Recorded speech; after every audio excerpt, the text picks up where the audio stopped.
The pelicans don't join the feast directly. They mug the diners.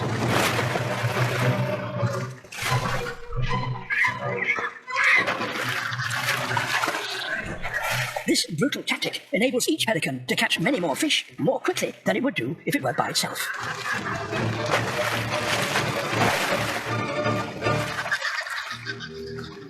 Once the shoals of fish have been plundered and dispersed, the cormorants make their escape.